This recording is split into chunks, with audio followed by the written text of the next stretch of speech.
Is indie hacking really dead, or has it just gotten harder? I talked to Pieter Levels on this show earlier this week, and he had several controversial ideas that he shared with me during our conversation. But indie hacking being dead? That was probably the most controversial of them all.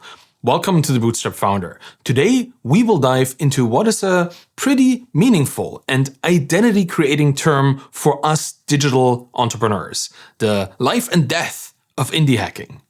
Thank you to Acquire.com for sponsoring this episode. More on that later. Now, let's take a look at indie hacking and see if it's still kicking. The conversation around this whole topic started a couple weeks ago with a tweet by Pieter Levels. He said indie hacking is dead, and he mentioned more competition, less community, and saturated niches, all leading to the demise of indie hacking. I've come to a conclusion here too, along with others who've been in this field for a while. Indie hacking, as we know it, is actually dead, but just as we know it. Not as it's going to be moving forward, because it is still going strong. But it has changed quite a bit from what it was in 2016 or so when it became a term. And that's really just 7 years old at this point. In the past, building this indie software tool, what indie hacking is all about, in a niche without much competition and just expecting easy growth, well, that was possible. There was a lot of fertile and underserved market ground to be had.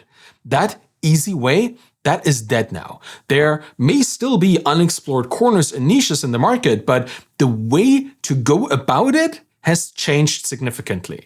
That said, indie hacking as a way of life is more life than ever, and it's still indie, it's still self-funded, unencumbered by organizational restrictions, and it's still revenue-driven, but the hacking part in indie hacking, skipping steps in the playbook, that is over. So what is that about indie hacking? Well, a strong sense of community that kept people from competing with each other. That's dead.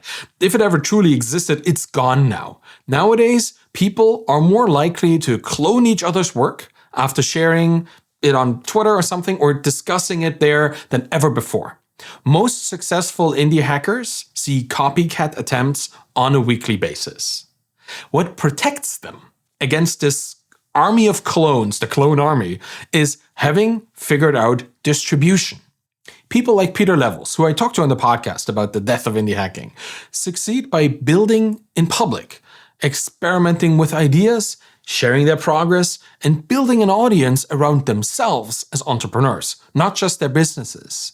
It's less likely that your first product will be successful without this kind of distribution, because you're pretty much competing with equally skilled founders who aren't not just good technicians, but also understand how important social media and being a personal brand has become to the buying decisions of their prospective customers. And that's true for customers like small individual customers or corporate enterprisey customers.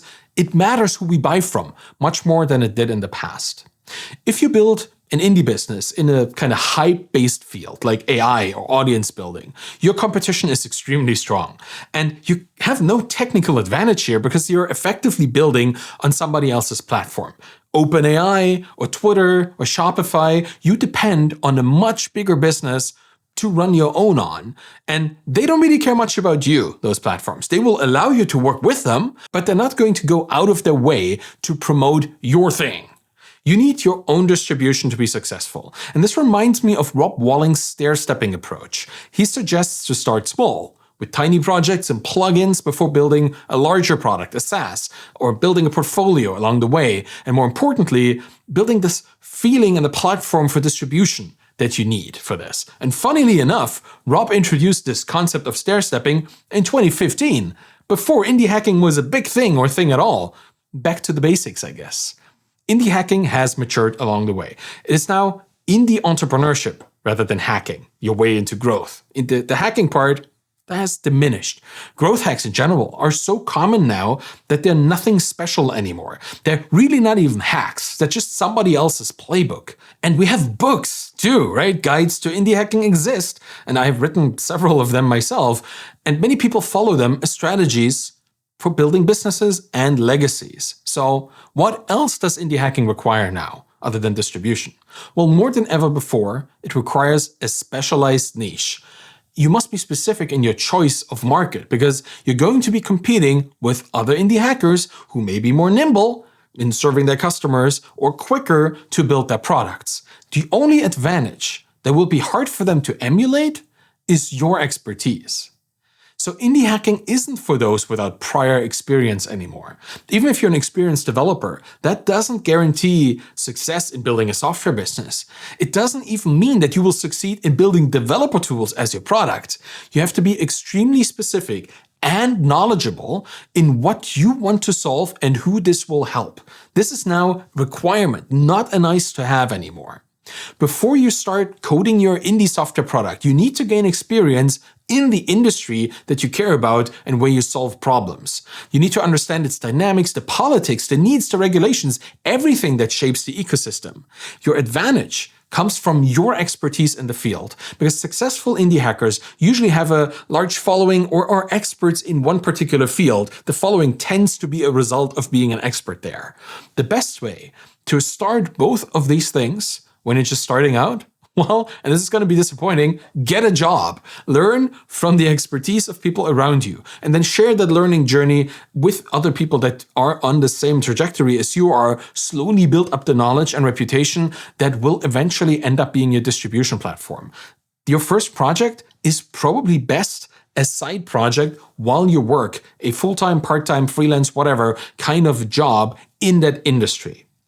If you're already experienced in a certain industry, you have to focus on business ideas related to that field. Source these problems from within the communities that you live in. I call this embedded entrepreneurship, which is my second book. The idea is that if you know a field and if you understand the dynamics in it, you will see where people's complaints or people's ask for help, people's suggestions to each other, where they indicate the lack of a product that you can build. But you need to be an expert, or at least as somebody who wants to be an expert in that field, to get there. Right? Let's say you work in publishing, or you worked in publishing before you wanted to be an indie hacker, as an example here.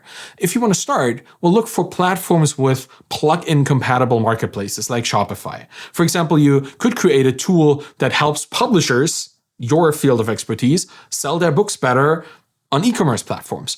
Or you could build a plugin for WordPress that allows you to create attractive book sales pages, right? If you can then sell this to those publishing platforms and allow them to build their own marketing landing pages, that's a business opportunities. These plugins might be quickly built, right? Everybody can build these. These platforms are open and everybody is allowed to build stuff there. But your advantage is really getting your customers. You really understand them.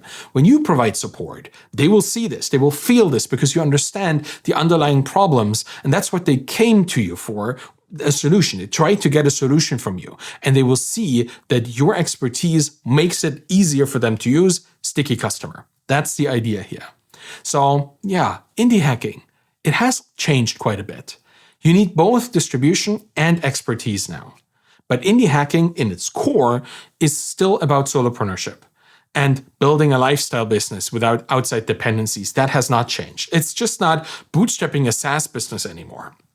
You can see this in different ways too. Indie hacking now is a more flexible thing in terms of making money and building a business. Some people sell lifetime subscriptions or pay once use forever packages. Others offer one-time licenses and lifetime support. The way you monetize your business doesn't define indie hacking anymore. There are many ways to make money from customers and achieve that kind of independence. So, is indie hacking truly dead? Well, of course not. But it has evolved. And it keeps evolving. Modern indie hacking is less about shaky MVP prototypes and more about expertise and distribution. Focus on your personal strengths, your expertise, your knowledge, right? Your experiences in the field to build a successful business in today's software business landscape. And that's it for today. I will now briefly thank my sponsor, Acquire.com. Imagine this. You're a founder who's built a solid SaaS product. That's a cool dream, right? You acquire customers and everything is generating really consistent monthly recurring revenue. The SaaS dream, the indie hacker dream, right? The problem is you're not growing for whatever reason. Maybe it's a lack of focus or a lack of skill. Maybe you just don't know what to do. Or there's a lack of interest. You feel stuck in your business with your business. Well, what should you do? The story that everybody in our community would like to hear at this point is the long Twitter thread about how you buckled down, reignited your fire, started working on the business, not just in the business. You built an audience, you did marketing, sales, outreach, all that stuff. And 6 months down the road, you made a boatload of money. You've tripled your revenue and you have this hyper successful business and everybody's happy. Well, reality is unfortunately not as simple as this. And this situation that you might be in right now, it looks different for every founder facing this particular kind of crossroad, but too many times the story from there ends up being one of inaction or stagnation until the business either becomes less and less valuable over time, or worse, completely worthless at some point. So if you find yourself here already, or you think that your story is likely headed down a similar road, I would consider a third option, and that's selling your business on acquire.com. Because capitalizing on the value of your time today as an entrepreneur, as a founder, that's a pretty smart move. Acquire.com is free to list. They've helped hundreds of founders already. Go to try.acquire.com/Arvid and see for yourself if this is the right option for you and your business at this point in time. Doesn't hurt to check. Thank you for listening to The Bootstrap Founder today. You can find me on Twitter at AvidKahl, ARVIDKAHL, and you find my books on my Twitter course there too. If you want to support me on this show, and I would really appreciate this, please subscribe to my YouTube channel, get the podcast in your player of choice, and leave a rating and a review by going to ratethispodcast.com/founder. It really makes a massive difference if you show up for me there, because then the podcast will show up for other people in their feeds. And that means they get to see it and they get to learn as well. Any of this will help the show. I'm really grateful. Thank you so much for listening. Have a wonderful day and bye-bye.